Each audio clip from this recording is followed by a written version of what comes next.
have different ways to do the things. We Jews also supposedly should have different ways to keep the Shabbat. For example, we have a list of labors. They were established in a time that those labors were work, and you're not supposed to do them on Shabbat. So one of those works was creating fire. Now, one thinks about creating fire at that time was a lot of work. You sit with two brimstones and you go against each other like for hours and hours and hours and hours and hours. And sometimes the husband will say, honey, I'm going hunting, and you try to make fire. If I can catch something, at least we can eat it. But today, fire is not such work. Right? Today, create fire is just a little, you know, a little, you just press a button, you have fire. Because you're not supposed to create fire, you're not supposed to drive a car, because when you drive the car, you're going to have fire. Now, does that law make sense to every single Jew in the universe? Probably not, because the majority of the Jews will drive on Shabbat.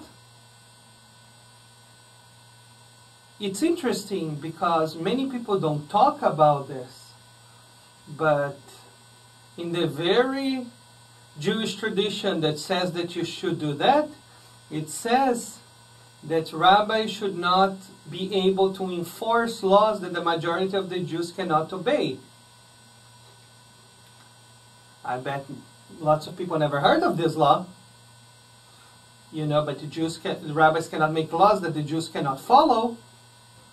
So, for example, the question here that lies in is, let's say that I personally don't like to drive on Shabbat. Can I tell you not to do it? No. Should I tell you not to do it? You have the choice to tell me or not to tell me. And I have the choice to accept it or not to accept it. Because we have free will. Exactly. That's excellent. That's an excellent direction we're going here. Holiness, as we said in the beginning, is to establish what? For us to try to establish righteousness in the world. Correct. In the moment that people establish that say that this is the only way to get somewhere, and if you're not doing the way I'm doing it, you're not establishing righteousness, you're establishing self-righteousness. And control. And control over people. And so, what I believe is that Judaism is the ultimate form-fitted religion. You know, Judaism is not a religion that you go and, you know, sometimes I have so many people that want to convert and come to talk to me and ask, what Judaism teaches about this? The reality is that most of the time Judaism will teach you about this as much as you're willing to learn about what you're asking. You know, because if you don't like one answer, you always will find another answer.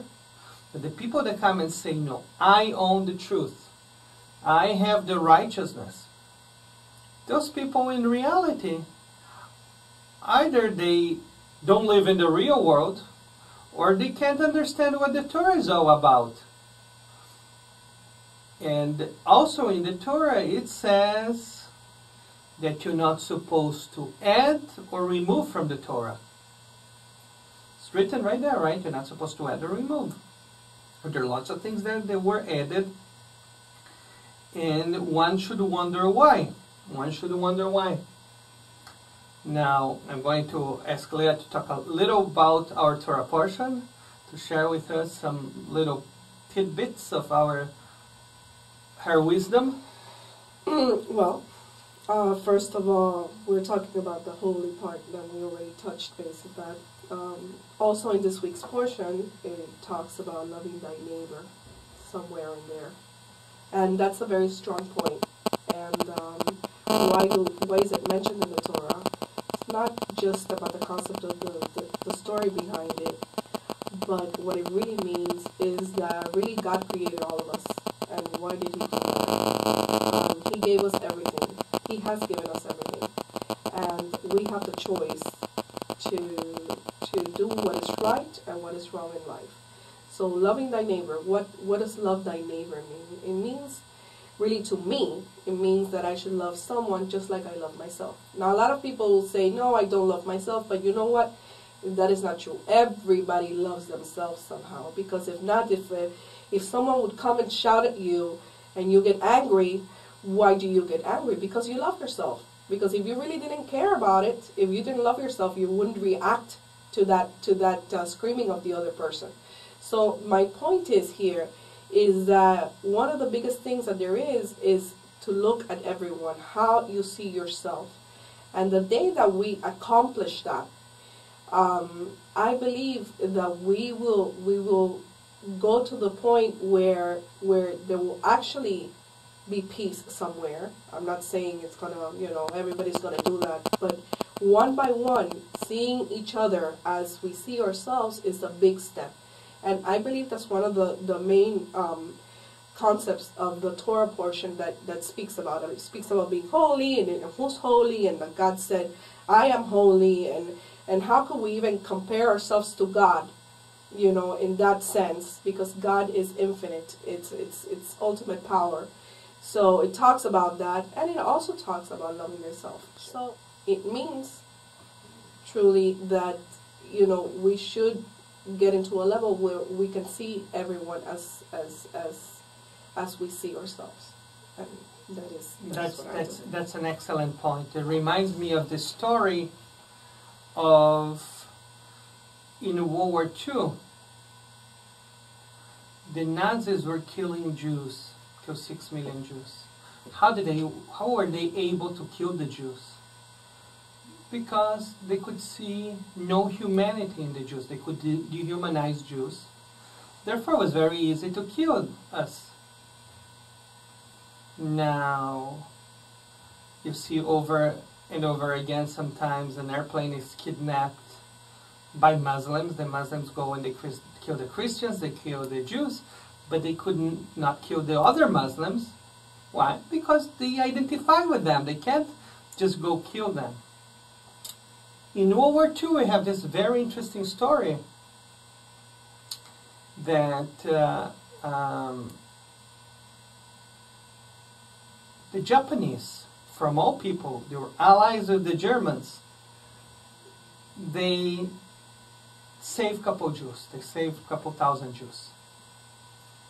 And there was one very important SS officer. He was the Ministry of Propaganda. He was one of the people killed during the Nuremberg trial in 1946. He was the editor of, I think, Der Strom